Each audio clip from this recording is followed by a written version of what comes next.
What's up, guys? Here we are back, another episode. Let me get my earphones all adjusted. Retic Radio, episode number 2. Pretty exciting stuff. We got probably one of my best buddies in the whole entire industry coming on today. My buddy Shane Castello over at SCConstrictors, who's probably one of, if not the most well-known Retic breeder in the country today. The king of the Sunfires, OGS god, all that stuff. So he's venturing out into the monitor world now. So I think he's getting ready. I don't think he's quite ready yet. So pretty awesome. I'm excited to have him on. I think this is going to be a killer guest to have. So make sure you guys ask some questions and stuff as we go through this. So let me, without further ado, let's bring on Shane. Going, everybody. Well, you're on now. Hey, slow down. I just put you back on. Slow down. Oh. Did you hear? Did you hear me talking? Yeah, or no? I heard you talking. Oh, okay. Yeah. All right. Well, Shane, welcome to the episode, buddy. How are you? Thanks for having me on. Yeah, pretty awesome. Appreciate it. Yes. Figure who better to have as my first guest, right? Here it is, man. Even though you're happen. The monitor king now, the Salvador king. No, I'm just trying. Look at all those water monitors behind you, dude. That's fucking wild. They're stacked. I don't know which way I'm pointing. Stacks of cages all up to the ceiling, basically behind me. And what are those 400s or 422s? What do you have those? These are all 432s stacked. I converted a bunch of what I had retics in, some different setups. I converted them all into water monitor cages for now for all the babies. Yeah, so that's so sick. Hopefully this camera's set up. That's so fucking sick, dude. That's crazy. Yeah, we can. People see? Oh yeah, so radical retics and monitors is fun. Nick Cooney's on. We got a decent group so far. So, we'll just the beer.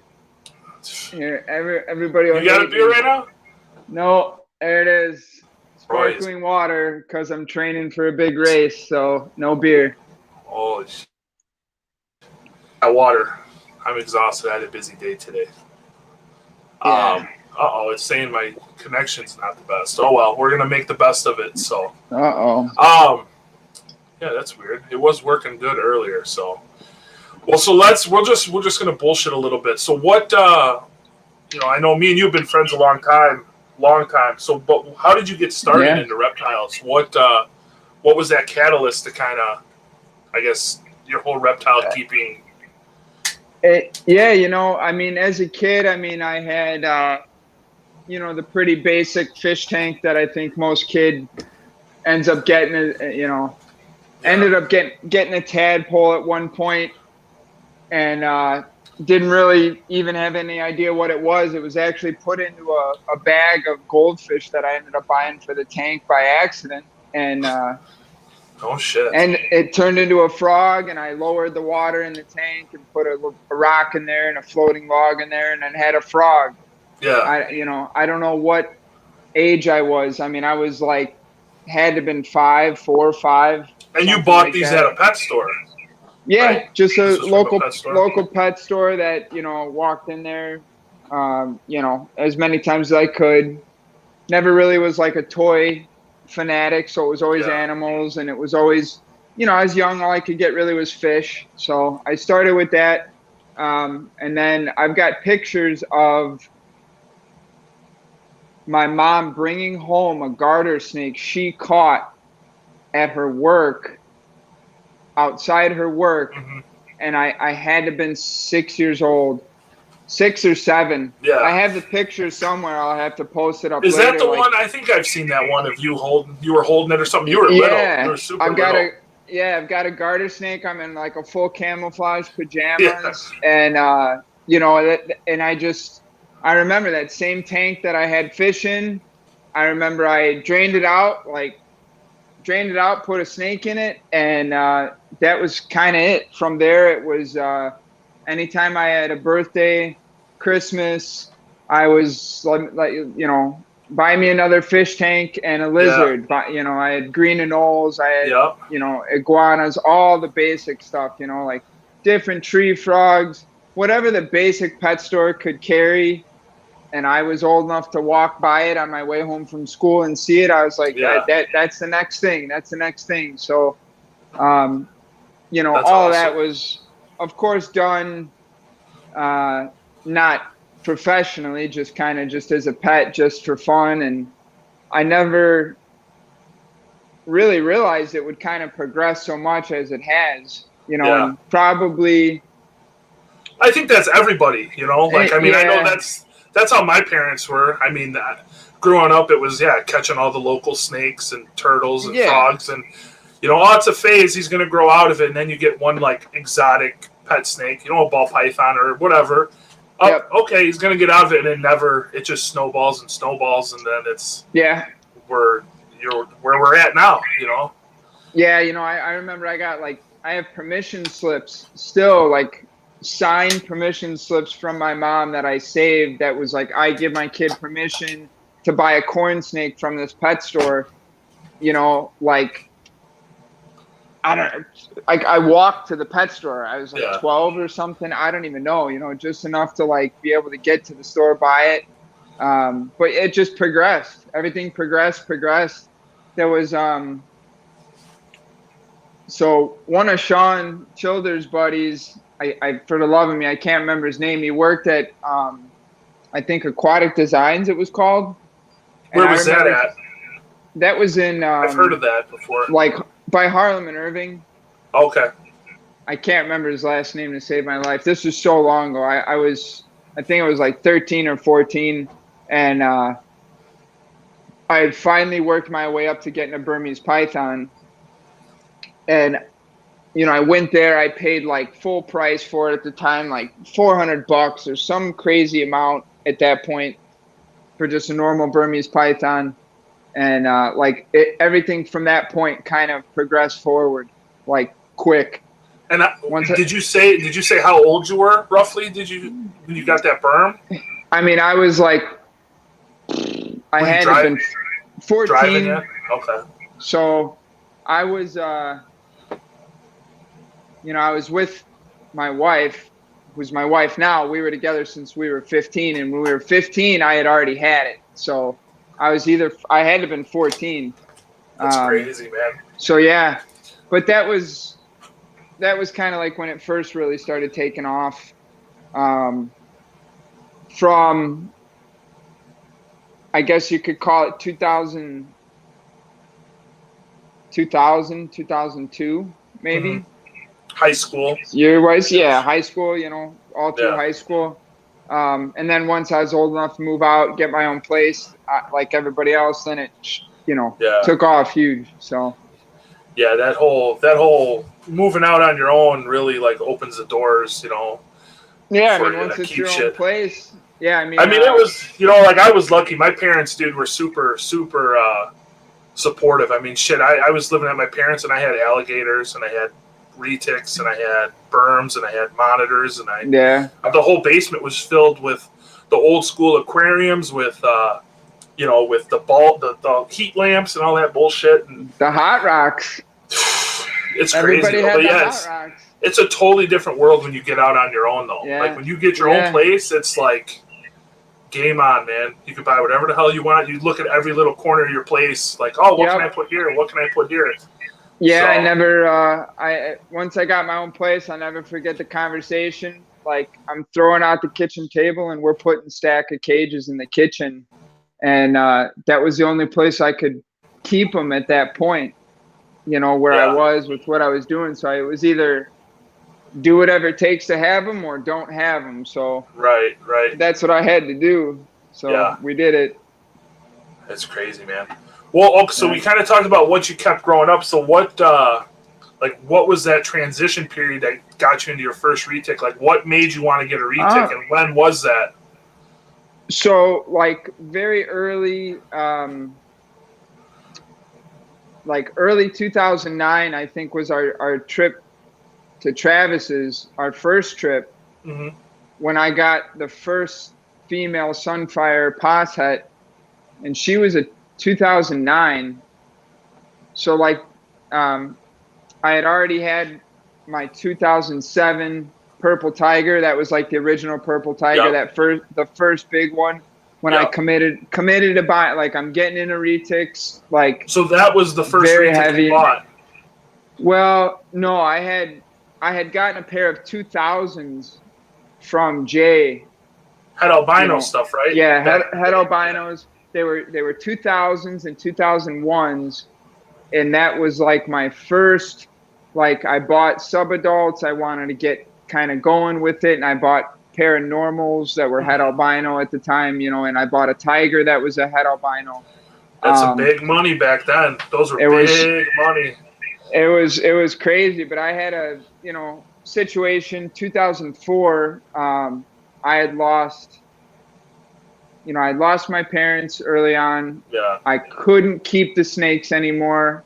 I was still a kid. I was like 17 at the time. Right. I could, so I sold them. So I got rid of them.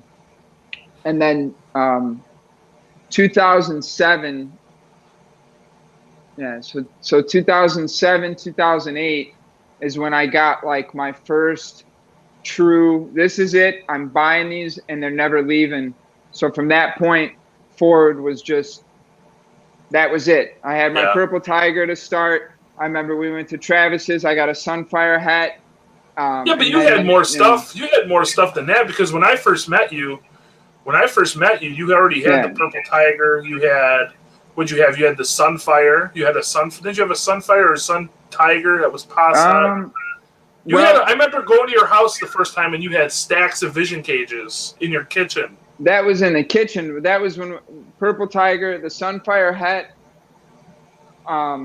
I got a Purple Tiger male. That kind of goes into the story of how I met Paul. Yeah. I had the Purple Tiger male that he ended up buying from me. But, I got in to like just a couple real early on and then fine-tuned what direction to go in at that point. But that was like the real solid, like, all right, I'm doing this and this is the direction I'm going in. And that's it. There was no going back, no selling the collection again. That was it. Like this is happening, it's full speed ahead. Right. So, but probably from what year was the first year? 2012 was the first clutch I hatched. So that was, from 2007 to 2012. That period was like all the base work, all the groundwork, growing the collection, buying the babies, raising the babies. Picking my breeders, picking my breedings, right? And doing that. That's the thing. It's like you said, it's a lot of groundwork. You got to put in those. Unless you're going to go out and buy adults and this and that, which I know you're not like that. I'm not like that. I hate buying big adult stuff. I mean, I've done it. I know you've done it, but you're like me. We like raising the shit from babies and getting them up to size and stuff. So it's a lot. I mean, you got to really you got to really plan out your projects in advance, kind of. Yeah, a big thing to consider is like, back in that point when me and you were getting kind of like serious about it, like probably that 2005, 6, 7, 8, 2009, that window. Yeah. There wasn't nearly as many people as there are in it, and there wasn't that many adults available. So for us to buy adults, it almost wasn't really a huge available option. Now you can, and it's kind of the shortcut. And I know when we were kind of like earning our stripes and earning our rank in the industry or in the hobby with amongst the other Retic people, everybody wanted to see you start with a hatchling, raise it, and put in your time and do the work. And I still feel that way. Well, I still feel that way 100%. I mean, I have more respect for those people that do that. Because it's a lot of work. I mean, anybody can go out and spend $2,000 buying an adult female and have, it's the time, and that's part of it. It's hard too, because you got to take into consideration, like there's certain animals that are just not available and the only opportunity you can get to get them is an adult. Like, you know, if you're running out and buying 2 normal tiger adults and breeding them and like I made a super tiger, I've just changed the world. Not a lot of people are gonna really give you a ton of credit for it, but like, you know, I had to buy the jigsaw as an adult. Right. Well, yeah, those are exceptions. Yeah. You know, and I mean, I put in the work. I obviously tried breeding her. You know, I put all my tricks I could do to get her to breed. You know, last year she didn't take, so now I've got to put a whole nother year of effort into her and try again. So, you know, I would have almost at this point, I could have bought her if there was ever one as a hatchling available. I could have bought her as a hatchling and raised her and been where I'm at now. You know, but it's hard. You know, sometimes you're not given the option to buy something as a baby, and you just need to get it however you can get it. Yeah. So. Well, absolutely. I mean, that's the same. I mean, I got a few animals like that. My Sula stuff was the same way. You know, my original Sula I had to buy, and she was like 2 years old when I got her. Just couldn't find them. You could not find them. Yeah. You have to, but these new people, what drives me nuts is the new people that come in and they go buy a pair of adults, and I'm gonna breed them and make $1 million. It's not. That's not how it works. It's just not realistic. It's not. It's, you got to put in your time. You've got to kind of earn your place a little bit, and kind of earn your, not so much like you have to earn everybody's respect, but you've kind of got to earn what you've put into it from everybody. They need to see you're not just going to buying adults and breeding them and then that's it. Yeah. You know, people want to see you raising. I mean, I know you and I talk about this a lot. I mean, how many guys when we like actually were like started and to hang out and get to know each other, how many other people were there around that are no longer in the hobby at all? Like how many guys came in, spent a ton of money, spent a ton of money and now they dipped out? Dozens. I mean, over 100 people. I mean, and a lot of the guys now that are starting and probably listening to this right now, you think of 100 guys, even if it was 50, I guarantee it's at least 50 guys. Yeah. Oh, for sure. 50 guys that bought 40 adults and 40 cages and fed 40 adults, and they were going to be the next big Retic guy. And it sucks. I mean, a lot of them were really good guys. Some of them had good ideas and good plans and actually spent money to buy the right adults. I mean, there's a lot of guys that came in that were knocking on my door to buy stuff, and they wanted the best quality they could get. Yeah. And I had stuff available. I sold it to them, and then 6 months later, they were out. Yeah. You know, and it's not an easy thing. I mean, it's hard because especially now too, you have to market yourself so well, and that's my thing that I try to tell everybody is you have to be active and on these pages and talking to people. You know, even if you're new, you're not going to go in and be an expert, so don't even try to be an expert. But just getting your pictures out there, your name out there, people see you. Be a constant. What is the word? Just be a constant individual, active individual in the hobby. That means a ton, you know? Well, that's it. Being active and showing your name, being involved, and being involved in a positive way. Like the whole expert thing, like people come to me for advice about stuff because they think I'm an expert because I have so many years in it. But every year, every breeding, almost every animal, I still learn something new. I see something new. I see stuff I've never seen before. Every year, so there's not really, you know, an expert, you know, for it, but everybody's still learning. So the big thing is that people listen to the people giving them the advice. You know, I'll only give advice from stuff I've actually done and done myself and seen how it works or doesn't work. You know, I've got no problem helping anybody. I mean, winners like to see winners win, so I want to see someone else do well. Good for you if you're going to listen and put in the effort, time, and energy to do it. Do it. Absolutely. You know, but so. Yeah. Crazy. So I have another question, but I'm going to save that till the end. I mean, I think everybody knows the answer to this, but what's your favorite Retic project, period? Like your favorite. All right. Yeah, we'll start with that. What's your favorite Retic? I mean, obviously the purple Sunfire OGS combos is my main driver. That's like my main focus, my main driver. You know, it started with Sunfire. Sunfire was like my very first thing. It still is my main driver. It's my main focus. I think literally like 95% of my collection is all Sunfires, and I haven't done a non-Sunfire breeding in like 4 years. So pretty much everything I have is Sunfire. Yeah. So like my biggest driver right now is the purple Super Sunfire Orange Ghost Stripe Pied project. That's like kind of the main focus of. Well, that kind of hits everything. You know, that kind of hits all your stuff. Yeah, it's the very long-term project. Pied, I spent a lot of time getting pieds and getting rid of pieds because they were not the right. Right. They're just not the right animals at the right time to do the right thing for me, and I saw opportunities to expand in other directions, and I took them, and I, you know, realized, man, I really needed this, you know, so I had to rebuild a couple times. I started with some really mean pieds that I got rid of. I started with some pieds that were just not the quality that I wanted. I didn't want to just get the gene to get the gene. I've always had it in my, you know, on my business page is always, it's quality over quantity. So it took a long time for me to get the right group, and I have them now.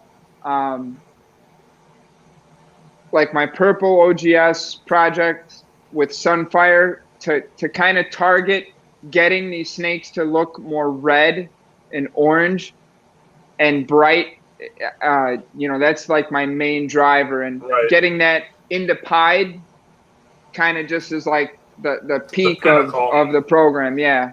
So that and I mean those purple sun OGS. I mean, I remember the first time I saw them in person or in pictures.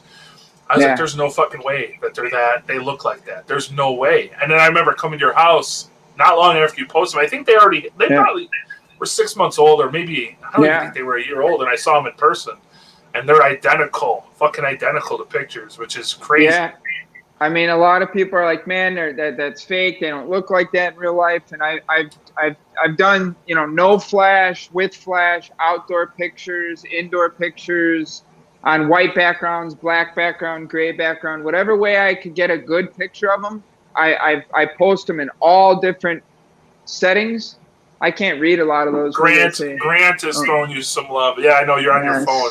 Thank you. Sorry. Yeah, I got my phone. I'm in the snake room. So, you know, is there a lot? Can you see? Is there a lot of people watching? Yeah, we got. It looks like 20 or 21 so far. So and the comments are going crazy. My freaking computer keeps saying low quality on my Wi-Fi. If it keeps going, I might have you just talk, and I'll go plug in my Ethernet cable quick. Right. But I'm gonna pull this girl out and see if she looks okay on the video. Oh yeah. Hopefully this will show just how orange. So this is a purple GCOGS Sunfire. Yeah, that's crazy. I mean, screenshot that so I could see it later, because I can't really see from where I'm at because I'm on my phone. Dude, she looks exactly like she looks in person on my computer, like identical. Yeah. So I've posted probably, you know, 1,000 pictures of her over the course of time, and I mean, it's hard to imagine that, you know, a snake like this is this color, you know, but she is. So let me put her back. Give me just a minute, because I'm going to grab a charger for my phone too. Hang on. Yeah, that's fine.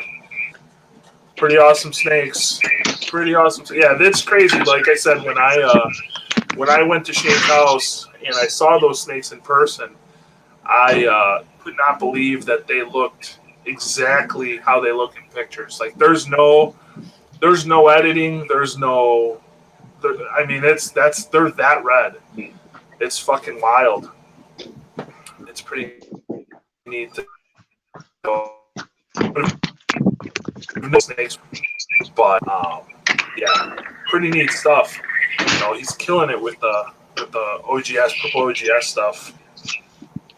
What's he pulling out now? What are you getting out now? I was trying to make sure I don't lose connection here because I'm trying to make sure my Yeah. phone is staying charged for you. It's crazy how fast it's pulling the battery. Hang on. Yeah. Well, yeah. You know what? When you get back on, I'm on now. Ethernet listing. Now it's kind of keeps saying connection is kind of slow. So I'll let you plug your stuff in if you want to pull something out and talk about it for a minute or two when you get situated. Andy Dietz is actually in the comments right now. Look at that. How about that? Well, that might get you into your next part of your question there. So which one was that? The how did you transition into Retics? No, the kind of the beginning, all the guys that I look up to and all that. Oh, yeah. He's too cool for us Retic guys now. He's got so much going on with the dogs. He's doing crazy stuff with the dogs. Yeah, I watch all that shit he does. Yeah, do that. I'm going to go plug this thing in real quick. I'll be right back. Right. Well, hopefully there's enough people watching, but that's hopefully that video shows her color. Purple GCOGS Sunfire.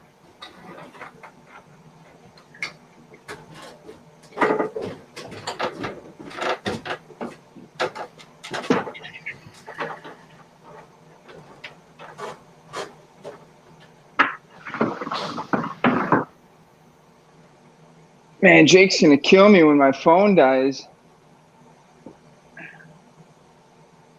I don't know if his speaker's on.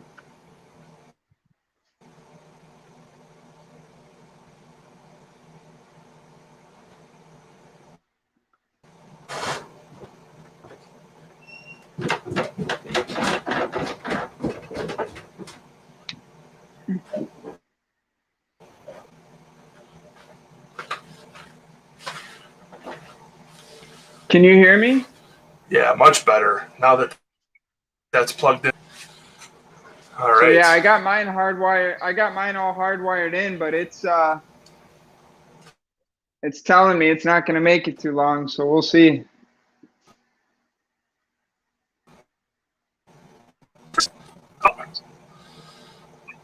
What's going on? I'm losing your connection. Your connection's going out. It shouldn't be. I'm plugged in now. All right. So I hear you good.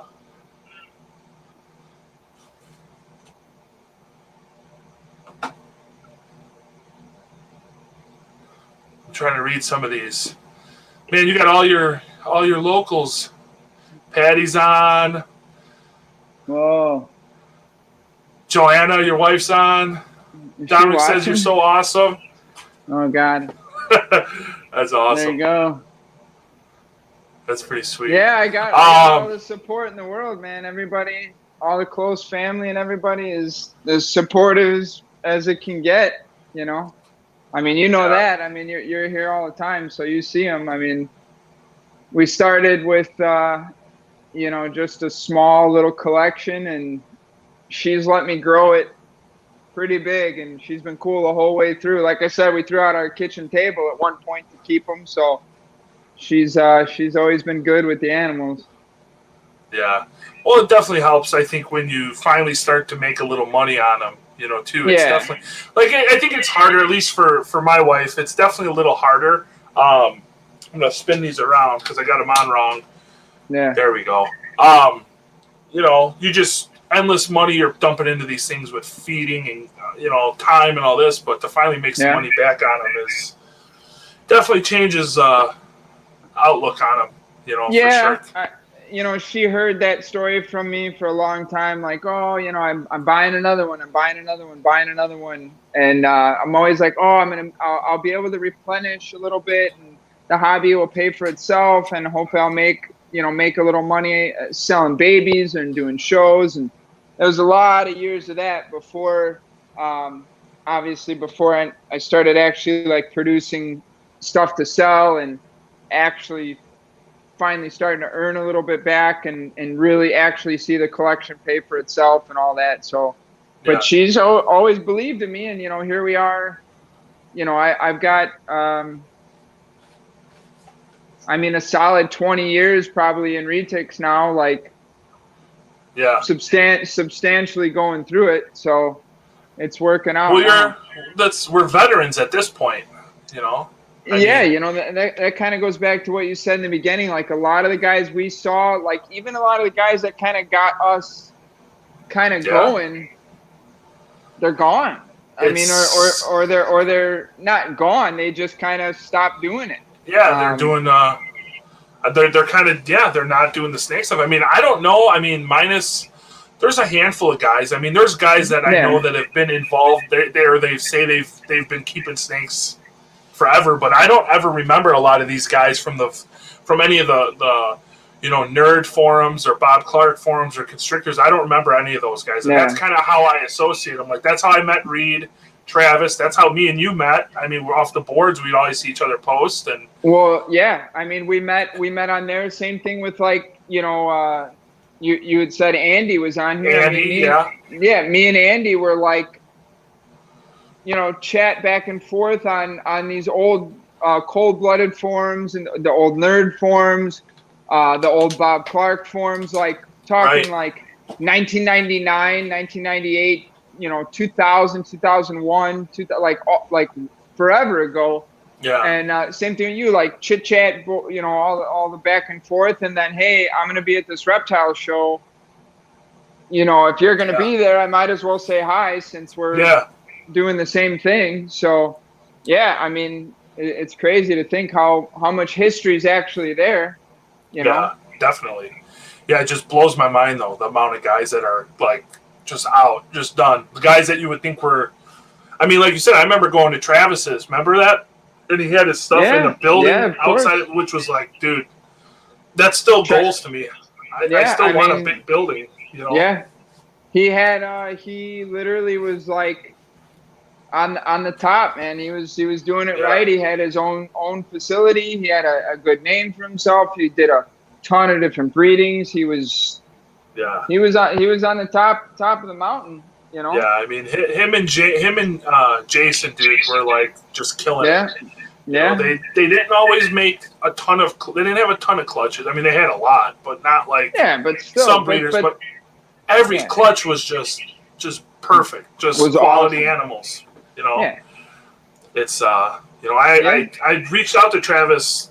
What was it was it last year when I hatched out the blonde anthrax? Because I still chat with him every once in a while. Yeah. And that was a project I remember talking to him about before he even paired him up, before he even got the double heads, and showing him that snake, and he was all like pumped about it, like, oh my god, I can't believe like you made it, like that thing's badass. Yeah. And, he says he still follows it a little bit. He kind of sees what's going on and stuff, which is kind of cool. But it would be cool if he got back in though, for sure. Yeah, I mean, there's a ton of stuff still to be done. I mean, a lot of people are making a lot of things, but there's still a ton of different animals, combos to really take in a certain direction and kind of still make that people have not made yet. I mean, every year there's still new combos. So, so I know, I asked you what your favorite Retic project was, and you said the purple Super Sun OGS Pied stuff. So what's your favorite Retic project that you do not currently have? Obviously, the Jigsaw is a big one. That's a really big, cool project. But what's something that you don't own that you really like, or really? I really would. I mean, I gotta definitely say the Ocelot stuff is. To me, it's a very dramatic look change. There's a lot of other genes that I kind of liked. Like how the marble changed stuff and stuff like that. I mean, even the hypo is unbelievable, but I mean, I think the Ocelot stuff is like so dramatic. It's so different. Yeah. It's so different. They don't even look like retics anymore. If you were to ask a person that might not be into retics what that snake was, they would probably have no idea. Like it almost like, to me, it's like on par with GC. Remember how the Retic world went nuts over GC stuff because of how insanely dramatic? That's what I feel like. I mean, I feel like Ocelot's on that same level almost. Like, it's. We've not even like barely made anything. Yeah. Well, there's only been three? There's only been three combos made. That's it. Yeah. So Yeah. So I think that project has like such a big future of like making big dramatic look differences. Like Yeah. a lot of combos you think of, you can't even think of them Yeah. because it's going to be so dramatic. I mean, the stuff we've seen so far, it's been so extreme. So Yeah. Dominic. God, love you, buddy. He's such a He good should. kid. He's still up on a school night watching. He's got to watch him, man. He's got to watch him. Yeah. Yeah, I mean that is one of those morphs. I mean, like I talked to my previous one. Like to me, that's my favorite. That is my absolute favorite morph I don't own that's out right now, and it is hard because it's like that snake. I don't even know if combos are going to be cool, but man, by itself, it's just such a just in itself, such an insane looking snake. I'd love to say the jigsaw, but like from what we've seen, I realize that there's a good chance the super jigsaw is like a patternless snake. Weren't those made so far in Indo? Yeah, I was gonna say in Indo they made them. They're horrible pictures with very little actual like documented proof of what we're looking at. So until someone actually makes a clutch and really can fully lay it all out, right? So. But from what I've seen, there's a lot of hope in all the jigsaw combos, so far at least. So I mean, the jigsaw stuff's insane too. Like, I mean, all those what was it, the Sunfire, the Motley, all that stuff looks really good. And I mean, with your Sunfire stuff should make them even better, because I mean, your Sunfire stuff's the best. So so it's a lot cool. I had someone ask me earlier. They knew I was going to be on this, and they asked me to kind of fill in what happened. She bred all year. She went off food, and I tried every single possible trick in the book with temperature changes, different males, different humidity levels. I mean, just so many different things. She bred a total of, she bred 27 times.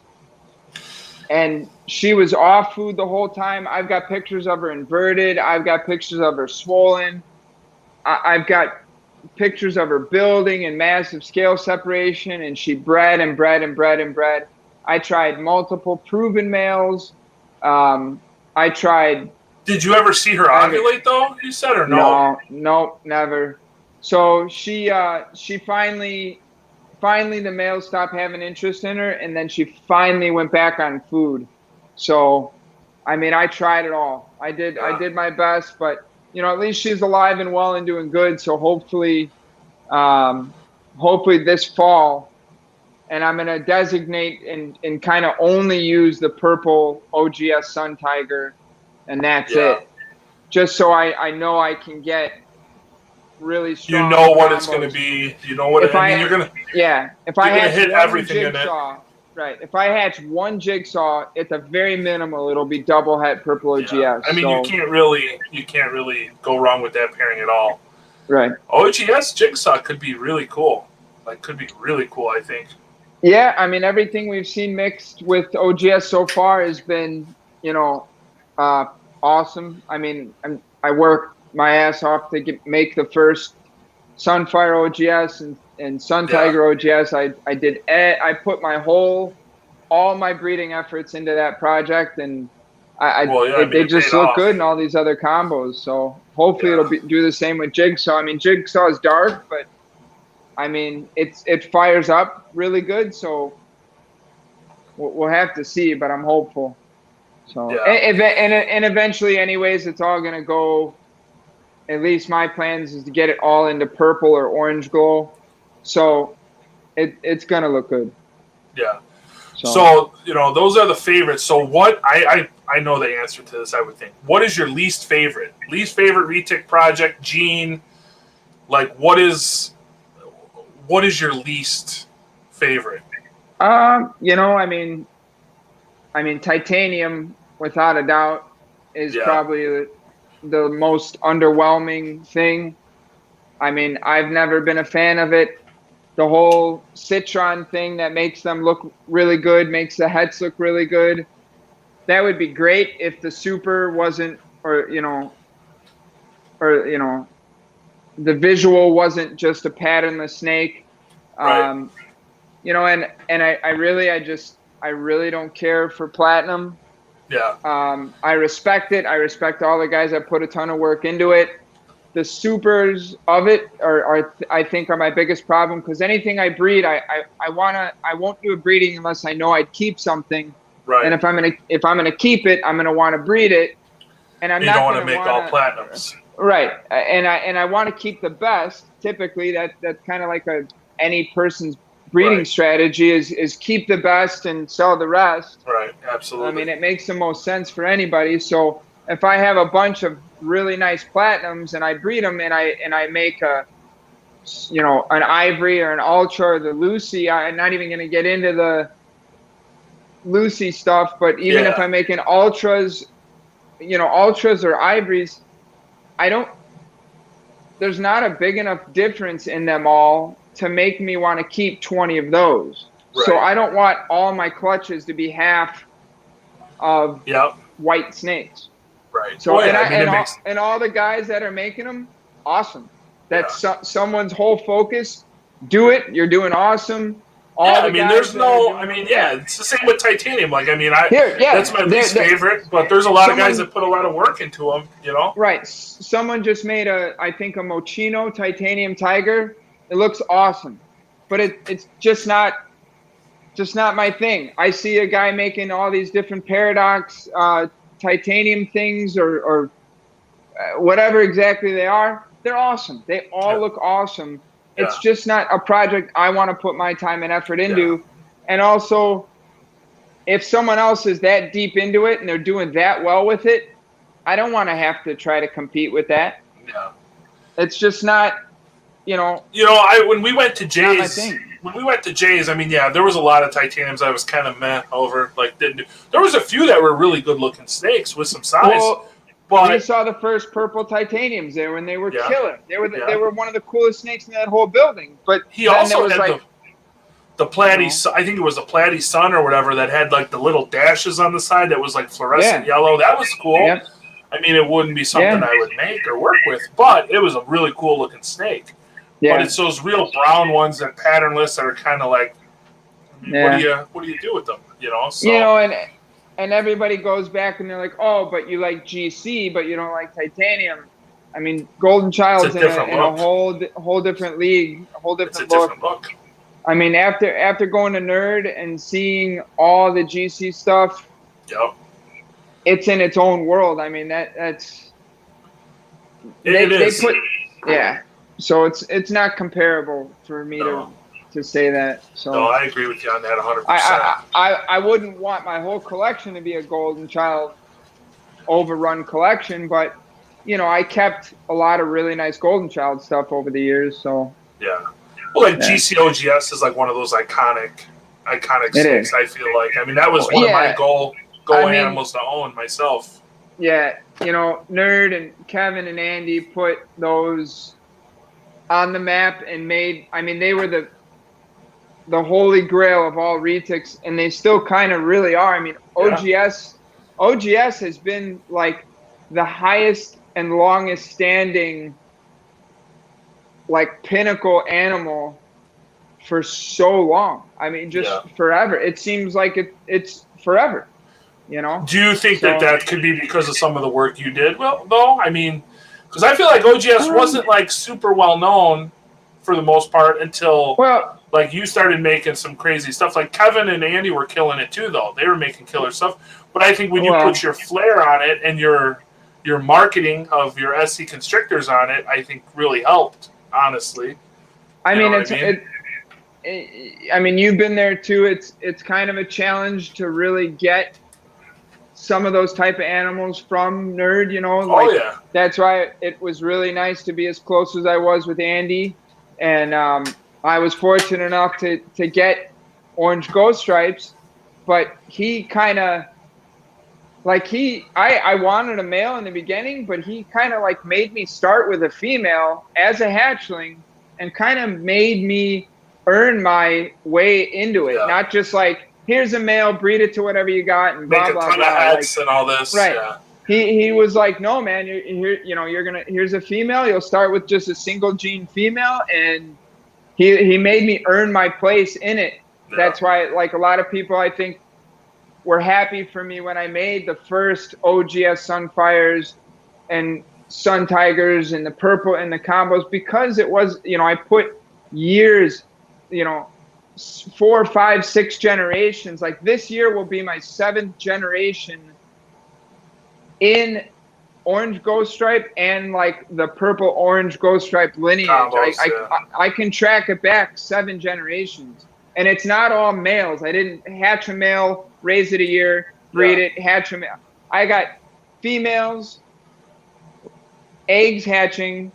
I've hatched the female, I've hatched the grandmother, and then I hatched the great like grandfather down the line. Like, so there's females in the list too. It's 8 years, 9 years into one project, even more than that almost. But it's it helped being good friends with Kevin and Andy to get the right animals to do the right thing, and not blow the project out of proportion on its first breeding. I didn't make 60 orange ghost stripes and sold them all for $1,000. And then this is going to kind of go off on another tangent, but yeah, I mean, I think that's part of the problem is people. You're very like responsible with your breedings. Like you said, you could have easily made 60 of them, but there's a lot of people that don't care. They're going to make as many as they can, as quickly as they can, and blow them out for pennies on the dollar, which is terrible. I mean, we have to police ourselves almost, with that. Back then too, is a lot of the recessive projects, and a lot of the recessive projects now are still so ground level. Like, you can't just take an OGS and make 50 of them. Right. You have to make your own hets, and a lot of people want to just go the fast track. And it doesn't really pan out. You gotta go slow and put your time in. You're still almost better off making your own hets, raising them, and waiting those 3 years, 4 years to like really push out quality numbers. I mean, so. Yeah, well, exactly nailed it. All right, so who would you say is your biggest mentor? Like, who are your mentors? Like, who kind of, or your idols, or the guys you like really like looked up to and helped you out and stuff along the way? Obviously because you've been there with me, we have I've had a pretty strong connection with Andy when he was at Nerd, and I still am very close with him, even though he's not there. But Andy and Kevin, like, from the beginning, were kind of, you couldn't like really ever interact with them, let alone like kind of be friends with them to that level. And I mean, Andy's pretty much taught me like literally everything I know, right? And in person, not just like, hey, here's a message of blah blah blah. I remember early on when I started, and a lot of the people I kind of listened to, now I know it was like bad advice, and I'll never know if it was ever like purposeful or like Well, because then you're the competitor. Then once you start making stuff, you're not just a friend or a buyer; you're a competitor. When I remember when we were at Prehistoric Pets and just spending a little bit of time with Tim, I was like, just blew my mind open, because he had shown me stuff in person that I thought I knew otherwise, and he's like, here's how it really is. Yeah. And I'm like, wow. And that's exactly what it was like with Andy. Like, Andy gave me all the advice in the world, but he was literally like, F you got to do it yourself. But here's the advice, the real advice of what to do, and he never, he'd never be like, fanboy or whatever. He's like, if it was ugly, he'd say it's ugly. If it's a stupid project, he would tell me if it was stupid. If you said it looked good, and he said it looked good, then it really looked It really good. looks good. Well, that's and that's the way it should be. Like with your friends and shit like that. That's if they're not going to tell you the truth, who's going to? Right. Yeah. I mean, I'd rather you tell me it's ugly than, tell me it's ugly the first time you saw it instead of telling me it was great for 3 years. Right. And then I find out on the 4th year that you thought it was ugly for 3 years. Like, you could have saved me all this time, wasting my time on this terrible project. Yeah. So, but he gave me all the advice I ever needed. He helped me with everything and all, anything and everything. Even with like the monitor stuff, it's like start with babies. All the retics I got from them was start with babies and take your time and learn with the animal, grow with the animal. Yeah, and earn your place in the project too. That goes into the monitor thing. Like, no one could really give me too much heat because I started with a hatchling female, raised it myself for years, got eggs, waited. I took the long road, and it's not even the fact of like, I was well known in retics, and now I produced water monitors, so I got credit from the retic people, but the monitor people knew me because of all my years in retics, and they knew I started at the bottom with a baby and got to where it is now. It wasn't just I didn't just buy 2 adults and hatch my first monitor just by you get more you get more respect that way. I mean, if you did it the other way, if you bought just adults and bred them, you probably wouldn't get half of the love and recognition as you did this time. I mean, it's still insane to try to keep an egg alive for 200 days. I mean, is horrible. And if any of the retic guys know me, I mean, I've been notorious for cutting eggs at day 50 and 60 because I just can't wait. I need to know if I don't advise. Male got the job, and I don't advise anybody to cut eggs. Terrible practice. Do it at your own risk. It serves no purpose. You almost wouldn't even know what you're looking at, and I do it because it's my animals and I get to make that decision for myself. And, I had a lot of people say, they're going to die and they're this and this. I got, I remember my very first retic egg I cut on day 68 or something. And I think he's 9 years old now or something. I mean, it's I thought he was going to die in 6 days or something after he hatched. I remember cutting that clutch at your house. Yeah, with man. That guy. And that was cool. That was a good start to my. That was a kind of a grand entrance because it was 2 unrelated 50% pos het albinos that both proved out het purple.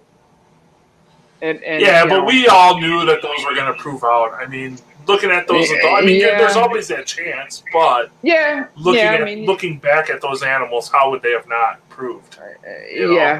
Looking back now, I mean, that's the same thing. I've proved out, back to Andy. Andy's asked me I've done a lot of breedings with Andy and nerd animals, and he's asked for males that I've hatched go over there when he was there, and 50% pos hets that I was like, this is going to prove out for sure, and sure enough, it did. And he made multiple world's firsts with the animals, by just knowing kind of that look. But it's still a gamble. I mean, so. Okay. Well, what, we kind of talked on it, but is there any other goal projects that you kind of want to see? I'm sure the Jigsaw is probably one that you want to see through. The Jigsaw stuff is a big driver for me still. It's almost not so much about what more. I just want to I want to fine tune what I've already got going. A lot of people, I'm sure they see my collection. I mean, I broadcast it pretty much daily. Yeah. I'm not a fan of 20 different genes. I've consolidated and streamlined my collection like very much just Sunfire obviously is the main driver. Yeah. OGS and Pied, and then, Orange Glow, Caramel, Purple. I got rid of all my Moschino, all my Lavender and White Phase makers, and I'm very focused on just Caramel, Orange Glow, Purple, and then the OGS, Sunfire, and Pied. I mean, I don't think Tiger is worth mentioning in GC. I mean, obviously that's mixed in there, but once I can make like a purple OGS Sunfire Pied, then I want to make a purple OGS Sunfire Pied that has like 3 dots. Yeah. I want to just fine tune that project. I don't want to really add anything to it at this point. Starting another recessive is kind of like it's too much. It's too much for me to want to do this. Well, yeah, those triple hats, man. That's a lot of. Yeah. You have a lot of luck on your side for that. So I kept all my female triple hats, and that's not easy to do with retics, right. So that's like my main driver project. That's my entire focus, is to get those girls up to size and try to make that combo, or at the very least make like a purple Sunfire Pied Pos Het OGS, or a purple OGS Pied Pos Het, or vice versa. Right. One of the right. ways. Am I going to hit all the genes in one snake on the first try? Who knows? But I mean, at the very least, could have that Travis Warren luck. Yeah, I could. That's another reason That's fucking unbelievable. Nuts. Me and him talked about that, and just thinking about that, like the odds of hitting that, all of the genes. And he made it in lavender. Yeah. So, I mean, he could do that breeding another 5 times and never make another one of either of those snakes, which is unbelievable to me. Yep. And he hit 2 in one clutch. Fucking crazy. I mean, Travis and I have talked about it a bunch of times. The recessive projects are the future, because it's kind of like almost the only way to go to make something new. Nobody wants to stare at a normal. I'm staring at a whole stack of cages of normal retics by somebody's standards. They're normal, but they're triple het albino OGS Pied. So if I ever want to see the albino OGS Pied, I have to stare at normals for 4 years, maybe 3 years, 4 years, maybe 5 years. And not just one. I got to stare at a bunch of them. So and a lot of people don't want to do that. And if you ever want to see it through, you've got to put in the time and effort to really do it. So I think as the retic world kind of shifts more into that triple recessive or even quad recessive projects, I think that's going to really kind of separate the men from the boys. I think you're going to see a lot of guys kind of jump ship, or just they're going to stay doing those double codoms or whatever. And just like you said, it's a lot of work, man. Even like I've only did double recessive and I hit 1, and I couldn't imagine triples, trying to make triples, or imagine making quads, trying to hit on a quad recessive. Well, right. I mean, how do you even do that? It's next to impossible. I mean, it like you said, I put so much effort into the purple OGS project. My first shot, I made 1. Yeah. And I had to make my female hats and raise my male hats and raise my female hats. And, even this year, too, I took a gigantic gamble on Jaguar, Het Orange Ghost Stripe, possible Het Purple, to a Sun Tiger double het purple OGS that I made. I know she's 100% double het purple OGS. So, if that male does not prove out, I kind of wasted. I could have made purple Super Sun OGS, purple Super Sun Tiger OGS, purple, Tiger OGS. I could have made a whole. You could have made everything, I could have knocked out like 4 or 5 different world's first, and not just world's first, like really good quality animals. I mean, I hatched that female. I've raised her all these years. I've got the only male purple OGS sun tiger in existence, so he's as good as I could ever expect anything to look. Right. So I could have bred those two together and really hit a huge array of all these different combos. But I really like the Jaguar stuff. I did, you know, I got Orange Glow Jaguar Sun Tiger with GC stuff, all that hatching in like 10 days. Because Are those already in 10 days? Yeah, it's like 10 days. Holy shit. That's Yours crazy. should be just about right there. Mine are due. Yeah, it's like July 1st or something. No, I got July. I got another month on mine. So yeah. So you know, it's I had to take that risk, and it's like, even if I miss, I'll still hopefully hit a Jaguar OGS Sun Tiger.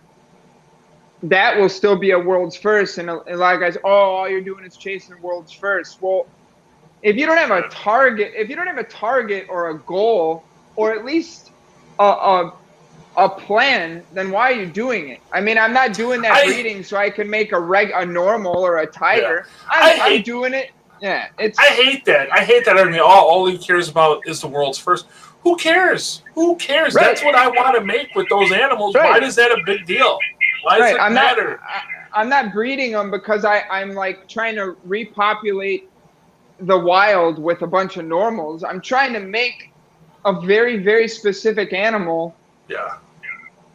For me, for the hobby, for I just never got that argument. Go ask Bob Clark. Do you think he wants to make, you know, nothing, like just a bunch of pieds without trying to make the GC pied and the Motley GC pied and right. the you know, it's like, come on, man. I mean, if you don't have a goal, what are you exactly doing? Because you're not you're just making like the argument. I don't understand what they would have. Oh, yeah, we just want to make more tigers or purple tigers or albino. You know, like, why? And guess what? If you're talking to somebody that's like me or you, that they look up to us like, oh, these guys got 20 years in it and they're making all these world's first. Well, guess what? I was not making world's first when I got my first set of snakes. So if you're doing it, don't talk shit that you're not wanting to make world's first or you're going to knock the guy that is. Yeah. Because one day you're going to be there and you're going to be making a world's first with every clutch every year. That's what's supposed to happen when you put this much effort into the stuff. I mean, every clutch I have has a world's first in it. Or at least every season I breed retics, I'm able to create one. Because I'm on my 6th and 7th generation of that project, and that's the natural development of a project. If you don't have a goal or a plan, then just either don't breed them, or don't talk shit about that, because we're not sitting here like, oh, all you want to do is make tigers. Yeah, you're a terrible breeder, or that's your only goal is to make these like bottom level snakes or whatever you think that you want to call. And people, they don't want to invest the money. That's the problem too. Not nobody, but a lot of guys aren't dropping the money on the snake. Like, they're going to pick up some of these garbage animals off Craigslist and want to breed them and think they're going to make $1 million and be the next big guy in retail. It's not going to happen. It's not going to happen. You have to spend the money and you got to invest your time. But then they get upset when they buy 2 snakes for $700 in an auction, breed them, and want to sell the baby for $5,000. And everyone in the internet is here. Like it wasn't like this when we started. Anyone who spends their day on the Retic Nation or online, they know what everybody's got. Yeah. They know what everybody buys. Yeah. They kind of know what everybody buys. That's why That's why I hate the whole secretive shit. That's why I don't like it. You know, well, I mean, it's like people want to keep people want to keep their projects close, and I get that. But it's like, what do you think would be cooler if you saw me start the very beginning of my triple het project? In 3 years from now, I get to go here. I made it, and people can look back at like a 6 or 8 year timeline and go, "Holy shit! I've been following this guy for 8 years trying to make this snake, and here it is." Instead of like, hey, here's this snake that no one knows I even had the ability Right. to make, or the adults. And then it just fizzles out, and it's like, oh, no big deal, you know. Yeah, I mean, I think it having all stinks. that. Yeah, I agree. I think having all the, like you said, the documentation, because even that, I think there's a lot of breeders that are making killer snakes that have no document. They're not taking pictures of the breedings or the babies hatching, or it's just, oh, this is what I think I Yeah. made. Like you said, what do you think? People want to see that. People want to see what it is. You know, they want to Yeah. follow the project along. It's not like, you know, nobody wants the surprise at the end of the year. If it's a big race and it's like a real race, like I've been in that position where I didn't really want to say I had a big clutch or I had a specific breeding, but I still shared the progress of it. Yeah. And I waited until the eggs hatched before I like revealed it all. Like, I mean, you know, I had a big race for the world's first Sunfire OGS. Putting those two genes together was like my only existence in this hobby. And I had to do it. I had to do it first. It was my entire driver. Oh, I know. I remember all the talks leading up to that. A lot of talks. And knowing you've got somebody else on your tail that, you know, you really maybe didn't want to see have that. Like, I mean, that's all that gets into either competitiveness or jealousy. And it's not about like always being jealous, but like I earned it and I put in the work for it, and I wanted to do it. I had to do it first. Yeah. So I did whatever I had to do to earn it and get it first. I didn't cheat. I started from hatchlings. I took the long route, but I knew the other people jumped in after me and wanted to, you know, beat me, but I'm happy I got them. You know, I mean, I don't know. So Ryan Lawson put a comment. I don't know if you could read it or not. Pretty. Yeah, he's pretty much right. Dude. I mean, it's gonna happen. Yeah. At some point. They're gonna be, you know, fizzle out. Yeah, I mean, it's true. I mean, it's that's how life goes. I mean, there needs to be new people coming up. You know. Yeah, I mean that's and I think that's part of our responsibility as I don't want to say the elder statesman, but we're getting to that point of our. It is, you know, dude. It really we gotta is, help these younger guys coming up, and I mean there is some guys that are coming up that are making insane stuff and doing great work. A lot of really cool. And they're not like an age. Not that age matters. There's guys older than us, newer to the hobby. Yeah. That are making super high caliber stuff. Yeah. But they even will still call me for advice or ask for advice or messages and, hey man, you know, what is this or this? And, you know, it's a lot of people reading messages online and taking it wrong and thinking there's animosity, but there's not animosity. I mean, that's the good. You know, the internet's great, but it's terrible because, like you said, you can read something the wrong way when it's completely. I'm gonna try to pull something out at least.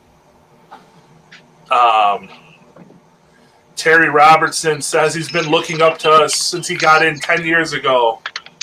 So thanks, Terry. Terry's man, an awesome I dude. Appreciate it big time. Yes. Terry's one of those guys, dude. He was just over the other day, and he's killing it, man. He's making some crazy stuff. He's got some awesome animals. It's that's what I like to see is these guys that are really investing their time and money and doing it the right way, you know. But it's a tremendous amount of work and effort that goes into them.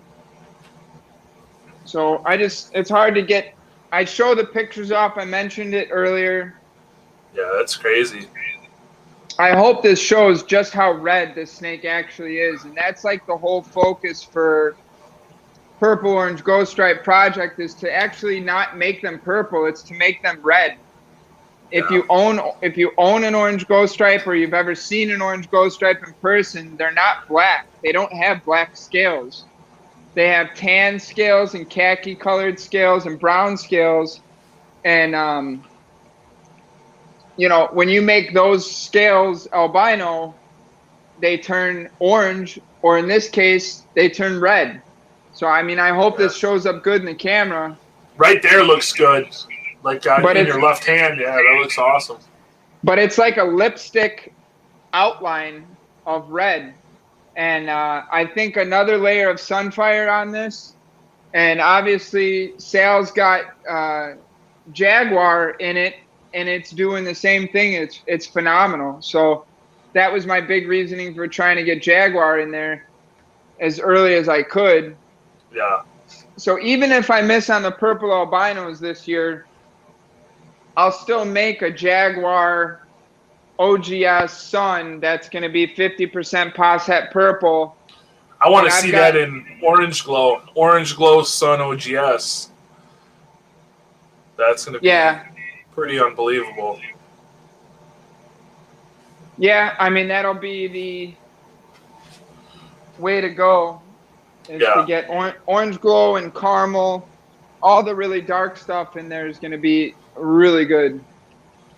So Alan Cordova says he's been following us since his start 8 years ago. Nice. His restart. So, yeah, I mean, that's what I mean. That, to me, that's the coolest. Like, that's the... Yeah. I mean, it's stupid. Like, my wife makes fun of me. But, like, when we go to the... we'll go to the local shows and... Yeah. Hey, can I get my picture with you? Or hey, what's up, man? Oh, my God, I watch you on YouTube. Or I've seen you on The Nation. Like, it's... Yeah, it's silly because it's like we're just snake breeders, but it's fucking pretty cool to think like these people like really do look up to guys like you and me that have been here forever, you know. You know, it's it doesn't feel like we've been in this long, but when you think back, I mean, it's like over 15 years, like really aggressive, and then like, you know, even the 5 or 8 years before that, so like a legitimate 20 years in it. And I mean, obviously the internet wasn't that big, but when we first started really going, obviously it's before we had kids and stuff. Like, dude, I mean, we went to Bob's, we went to Nerd, we went to Prehistoric Pets, we went to Travis's, we met, you know, Eric and Centec, and we were, you know, at shows. Like, and I think that was a thing that I think really helped like us kind of get noticed, because we were before that I don't remember anybody going to all the places. And I mean, you're very good at the social media, so you're very good at blowing this shit up. So, you know, like going and you blowing up all over and talking about it brought a lot of, I think, people like, holy fuck, look at these guys. I mean, our nerd trip, I think changed the whole course of like the big Retic community. Like, it like blew the doors open of like, wow, there's, you know, they made this like a big thing, you know. I mean, it made like that trip was probably my most, I mean, I don't really talk to Paul or, you know, any of those guys that much anymore, but man, that was the coolest trip ever. That was the most fun I've ever had on a road trip, and that was the most insane thing ever. I'll never forget that trip till the day I die. That was, I mean even I doubt Andy's still watching this for what, an hour and a half. He probably watched like 2 minutes, and that he came in, made a couple comments, and dipped out. Maybe he'll watch it if this is saved for later. But like, I mean, we put so much planning into that. And a lot of it was legitimately to surprise Andy. And like, he probably doesn't realize like how much he impacted our group, each individual in our group, and Kevin too. But like, Kevin was in on us surprising Andy. Yeah, but it was like Andy was like one of us. He's like was like the in between us and Kevin. He was like that middleman kind of, you know, and it was like you said. I forgot. Yeah, we had our little group that we talked to every day, and crazy. I mean, I remember running down the hallway. We all had those stupid horse masks on, and Andy was just cracking up, like smiling ear to ear, which is crazy because he's not somebody that normally smiles. Yeah, I think he's only smiled twice when his daughter was born, and when we surprised him at Nerd. I mean, I've never seen him smile ever again. He smiled when he got me bit by the dogs in the bite suit, but. That was more of like an evil smile thing, but But that was, I mean, that was an incredible trip, man. I mean, granted, we did it fucking flying into New York and then driving, 5 hours? God damn. Was terrible. That Wasn't was as bad as trip. driving out to Bob's, though. Yeah, Bob's was a miserable road trip. You know, that's Fuck.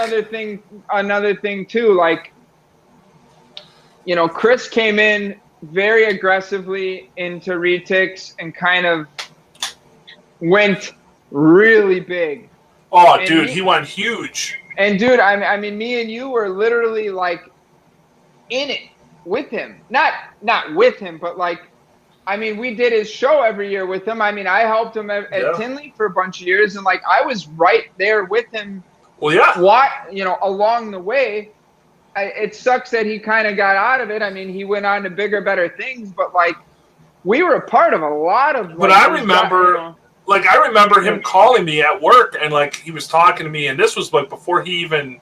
Like, he's like, yeah, I'm going to get into some stakes. I know Bob and this and that, and I'm going to really do it big. And I'm just like, okay, who the fuck is this guy? And then he starts posting shit, and I'm like, holy fuck. And then we met him, and yeah, it was wild. Like, helping him set up his whole display at Tinley. And Yep, yeah. It was, and then that road trip was wild out to Bob's with him and Monty. Yeah. Like, Monty was awesome, the late Monty. Dude, he was hilarious. Yeah, we've had some killer times, you know, and that's the thing too. Like throughout all these guys, whether they're still in it or not, we've networked with a tremendous amount of people, and I'm thankful for Chris and Andy to get me like kind of my acceptance entry into monitors, and like you know, Jim Heck is good friends obviously with Kevin, so I got to meet Jim. And now me and Jim talk, and we would really only ever talk if Chris was involved. Now Chris is not involved, and now I still talk with Jim monitor wise. Yeah. And it's like such a nice circle of people, how it comes back around. Absolutely. Yeah. So with I guess we'll touch on it quick. I know get this going pretty quick so we can get out of here. I know I'm beat, you're beat. What other animals do you keep other than the retics? Obviously, we know you keep retics, but I dove in pretty hard to water monitors about 5 years ago. I produced my first. Was it that long ago? Yeah, man. Doesn't seem like it was that long. When I got Sushi as a hatchling, that was 5 years ago. Holy fuck. You know, and that whole thing kind of took a turn. I mean, that's another thing of like really earning your stripes. You know, you can't really sex them as babies. So Sushi was a female, and I got Captain, who was supposed to be a male, as a hatchling, and I raised Captain all the way up to an adult. Well, Captain turned out to be a female, and I bought another male, and I just couldn't get my heart wrapped around the project, the Xanthic project, with it. So I ended up selling him, and then I was able to get a definite male. You know, Maui was big enough to know he was a male. So that was like my only way to like guarantee I was getting a male, is to get a male, you know, a lizard with some size on it, to know he was a male. And I continued to raise him and grow him. Who's that? Jim Jolly says you need to shave that shit off your face. Come on. It's all I got, man. I'm trying my best, believe me. So, but you know, I ended up definitely getting a definite male, and I was able to breed them and, you know, actually produce them. Yeah. I've got a small collection of ball pythons still. And I've still got my anthill pythons, which are like, they're the world's smallest species of python. They've always been like a bucket list snake for me, and they've lived for like 5 years in a V18 tub, and they're tiny. They're so small. Tiny. And you know, I've bred those a couple years in a row now, and they're just fun, like hobby end of it. Yeah. You know, I've got turtles and stuff, but that's more with the kids. But really, it's just monitors and retics. I've tried to dabble in other stuff, but my heart was just not in it. Look, I know you said earlier you said you kind of downsized your retic collection considerably, and that's because your monitor collection is pretty significant. What are you up to monitor-wise? Not counting the babies. You got quite a few monitors, right? Yeah, I mean, I've got six adult monitors, waters, and then 14 eggs just hatched. Yeah. And I originally, going into it, was only going to keep 2 babies, but that's probably a whole nother live stream on another channel. But now that I've made T negatives and T positives, well, you can tell. I mean, you can just quickly kind of touch on how that what happened with that. We don't have to go in depth, just so the people kind of, if they don't know, they'll know. So basically, my adults are going into this. We thought they were like the most exceptional T positive albinos ever. Just so super light. Some days they're like banana yellow, just super, super, super bright, vibrant colors. And, you know, Kevin and a guy, Danny, overseas, and Tim Healy overseas, they've bred T negative to T positive and made a cross. And they've done it. Danny did it in 2018. Kevin, I think, did it around either the same time or shortly after. And Tim Healy did it, I think, maybe before that. I don't know the dates perfectly, but they made this cross. And what I believe they thought was it was just a variable of mixing the two. You know, like a black and white make a gray. Right. And some, you know, a little darker gray, a little lighter gray. Well, my adults, kind of unbeknownst to me, really, I just thought they were exceptional T positives, actually bred out as the cross. And the cross, which I'm sure it's stirred up a lot in the monitor world. I've been talking with like all the Indo guys, all the guys in the States. I mean, like all over the place, kind of like blew the lid off of this thing. They are the crosses, which I decided I'm going to call them the coral, because you know what?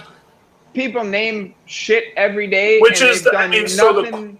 You know, there needs to be an identifier. Right. So the coral is the T negative, T positive cross. And the way that animal is, based on the breeding, and it broke down exactly, that animal is the equivalent of the Retic guys, Mochino or Orange Glow or Lavender. Yeah. And so I made T negatives, T positives, and the cross. And I made majority of the cross and a little bit of the T positive and a little bit of the T negative. Yep. The breakdown is basically like us breeding a lavender to a lavender. Yep. 25, exactly. 50, 25. Yep, exactly. And I am still relatively new to the monitor world, even though it's been 5 years. Yeah. So I got some backlash for it, but I got a lot of praise for it and a lot of acceptance for it and a lot of congratulations for it, because this really kind of like opens up the world of monitor breeding to like a level that maybe we didn't think was the case or was going to be that way or what, but like it kind of changed a lot, and it changed the course of everything I'm doing too, because a T negative water monitor is like the only next thing is like a Parenti or a Komodo dragon in my eyes. Like you know, the croc monitors are great and I respect them, but like a T negative water monitor is like the pinnacle, the white dragon, the top tier in the reptile industry of animals, iconic animals. It's an untouchable animal. You just don't have one. Nobody has one. That's it. And how many did you make? So I made 4 of them, and it's like a very surreal kind of thing, and it hasn't really settled in, but it kind of changed my entire plan now. Now that I know what I have, I know what I can now make, and I know what I can now make again, and I already have babies, you know, behind me that I know what I'm now going to raise, and now I can go and I can make T negatives forever. Yeah. You know, and I can make my crosses, and I can focus. You know, it's just like blowing the doors off a Retic project. Now now I can focus on factual breedings and know what I'm making, not just guesswork and maybe it'll look like this and maybe it'll look like that. It's just like retics 15 years ago, 20 years ago. They're like, oh, this is a really light purple, and we'll just keep breeding these really light purples together until we make a white phase. Well, it's not how it works. The light purples are lavenders. Yep. So they're genetically gonna make a white phase. Yep. If you bred two light purples together for the rest of your life, you'll never make a white phase. Yep.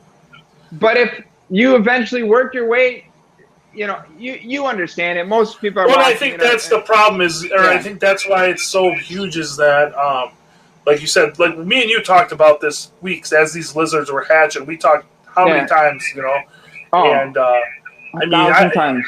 It's so like basic for us because of our knowledge and the retics and genes and stuff that the monitor guys, most of them or majority, have no idea. They have no idea how it works. And I guess when you think about it, even trying to explain Mochino or Orange Glow to somebody that's into snakes but doesn't know genetics, it's super confusing. So it helps me too because I have been in and out of the ball pythons a lot. I keep buying a nice group and I raise the nice group up and I breed them and I make what I wanted to make and then I kind of like sell off a bunch of them. I made a lot of good friends in ball pythons and they have been dealing with this exact type of genetic long before retic guys were. So I got like good examples like Vince, croc monitor Vince. Everybody knows Vince. Vince Fricano. Vince Fricano. He commented on all my stuff and he's like, holy shit, this isn't, you blew the top off it. You got it. And he understands it all because he's a retic guy. He worked at Prehistoric Pets. So it instantly clicks in his head. Whereas there's monitor guys that are asking me questions and I said, I doubt those guys are watching and this isn't mean or anything, but I'm like, do you know what a Candino is or a lavender is and how it works? They're like, I don't even know what species of snake that is. So I go, then it's going to be next to impossible for me to get you to understand or believe me when I'm explaining to you what's going on. Yeah. You're not going to understand it at all. Well, didn't you say even like Chris was like, couldn't understand how you made what you made? Wasn't he even like freaking out? Like, there's no way. Pretty much everybody, all the guys that I'm close with, like Chris, Aubrey, Blake, just kind of the close guys, talking with Jim Heck about it. And, obviously talking with Kevin about it and talking with Tim Healy about it. And, being on the monitor forums and kind of showing everybody and I have over 3,000 pictures of my monitor upcoming from the hatchlings of the parents that made these babies to right now. Like, I have every answer for any question anybody wants to ask. Most people are either jealous or salty. Yeah. And that I treaded lightly with Kevin because I think Kevin kind of also had these animals under his nose for a long time. And I think other breeders do also, but this clicked. I was going to say now at this point, how many of those animals went out that now people can make them, Yeah. I don't know. It's going to be interesting to see how it unfolds over the next few years. Yeah. And a lot of it too, people that were supportive of me and happy for me understood what I was about and my goals and my plans, because the monitor keeping is so hard anyway, because you might have a mean lizard, a non-compatible lizard, the pair might never mate, your female may slug out every year, you might not have your temperature right. There's 1,000 things leading up to it, and then also keeping the eggs alive for 200 days. Yeah. There's guys there's 1,000 things that can go wrong, and it just so happened my first debut breeding was so seamlessly perfect that like it almost doesn't even seem real. Like it went great. Nice big clutch. They all made it. You know, it was and it crazy. was and I had a lot of hardships too. She slugged out beforehand, and the clutch after this clutch, she laid out while I was on vacation, and the eggs were bad by the time I got home. I have one good remaining egg and 3 like questionable eggs. They still have to go 160 days. Yeah. I mean, a lot can happen. I know what eggs look like when they start off bad. They're not going to make it that long. I mean, it's a long time. With retics, I mean, you know, an egg's going bad, it'll be garbage in 3-4 days. I mean, so it's crazy, man. Fucking crazy, but all right. Well, I got one more question. Yeah. And then I just want to know there's a lot going on, you know, laws and lacy shit going on and stuff. So where do you see our community headed, and what do you think we need to be doing as far as you know, I've got a US Arc shirt on now. I've supported US Arc for as long as I possibly could and still do. I think a lot of people have negative feelings towards it, but a majority of them have extremely positive feelings toward it. I think US Arc is phenomenal in what they do.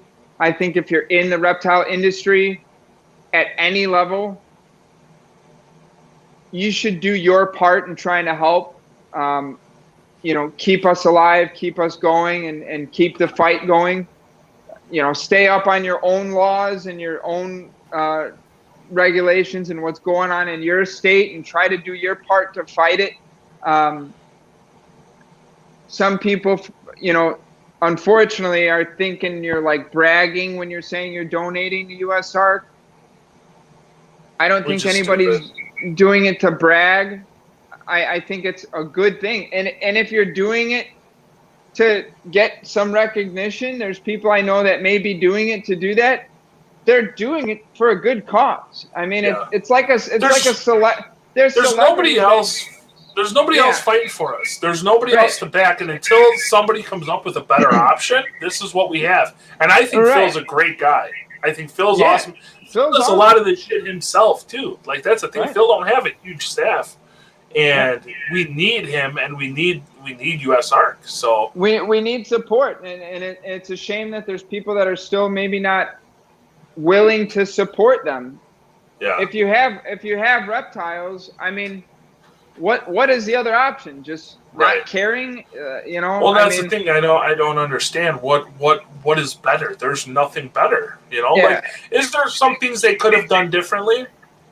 Probably. And a lot of the bad feelings I hear are still from when Andrew Wyatt ran it, not Phil. Right. That's you know, Phil's been running it, I don't know how many years now, but it's been a long while. time now. Right. So I mean, nobody's gonna go up to you and tell you you're a piece of shit if you didn't donate $5,000. Right. But don't feel bad if you want to donate $5 or $500 or whatever. I mean, it's just it's silly to be against them. Yeah. You know, you're in this hobby, support it. Support it a little bit, or support it a lot, or support it a little bit over the course of a bunch of years. I mean, I remember we were doing US Arc auctions 10 years ago or 8 years ago, 6 years ago, like donating snakes and trying to raise money and doing collections. And I mean, a little bit over a long time adds up. Right. Well, and it's a numbers game. I mean, that's the thing. I think a lot of people are like, oh, why do I have to donate to support them? Or why do I have to become a member to support them? Well, that's the thing that these lawmakers look at. Oh, this group only has 500 people. Where if everybody that donated, you know, or supports them were to become members, we might have 5,000. That's going to look better. And that's why I don't understand why. If you can donate to US Arc, the auctions and stuff, but you refuse to become a member, that makes absolutely zero fucking sense to me. If you're going to donate and help them, why not just buy a membership, be a member, and then it helps everybody out. It's very strange, but I mean, people are.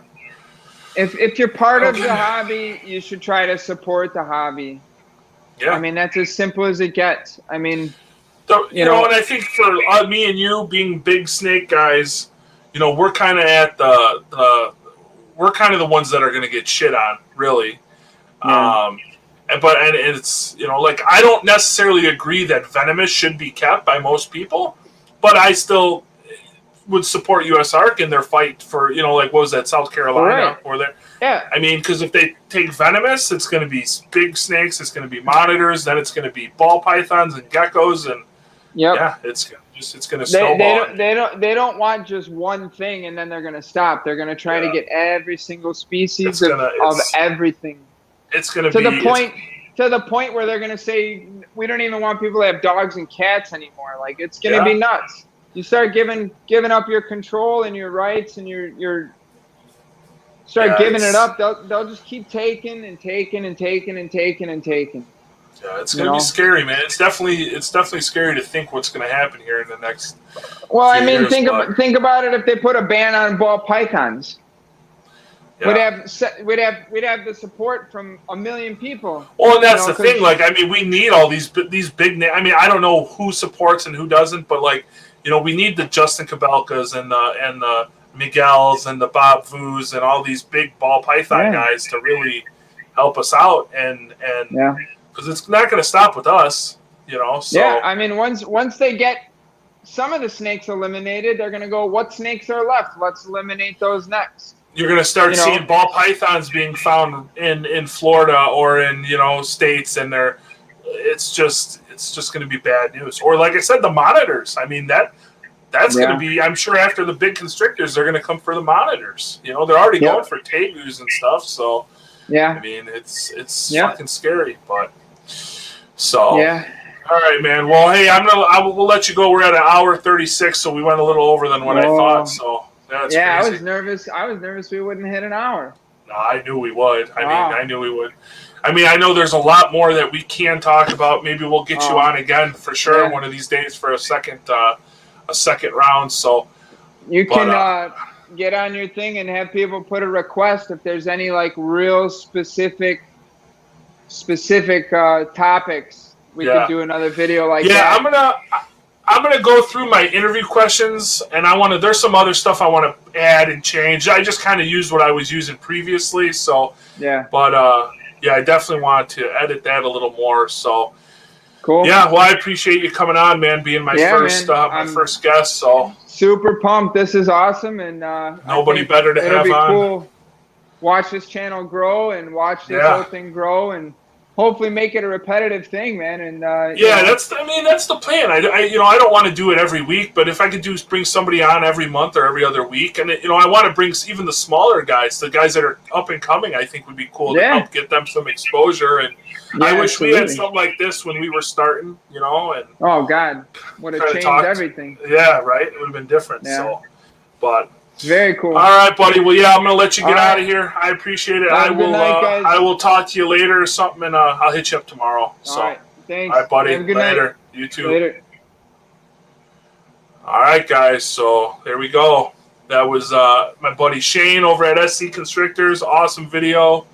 Awesome time. I'm glad he got to come on and do this. I know we were hoping, we weren't even for sure if he was going to be able to do it today. So I'm glad it all worked out. But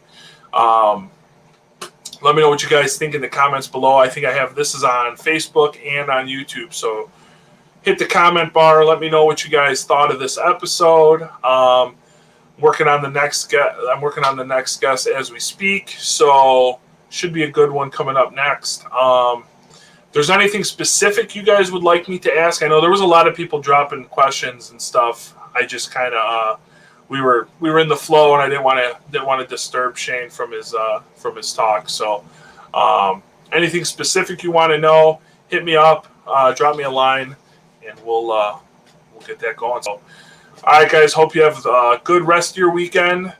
Enjoy it, what little's left, and we'll be back soon. Episode 3 will be dropping, so keep watching. And if you haven't already, hit the subscribe button. It's somewhere, I don't know where it is. It's somewhere around here. Hit the subscribe button, like it, comment, I want to hit 100. I'd like to hit 100 followers on this channel here pretty soon. So I think we're at like 40 or 45. So we had a good number of people in here tonight. So yeah, so help me out. Let's get this channel to grow. So all right, guys, have a good one. I will talk to you soon.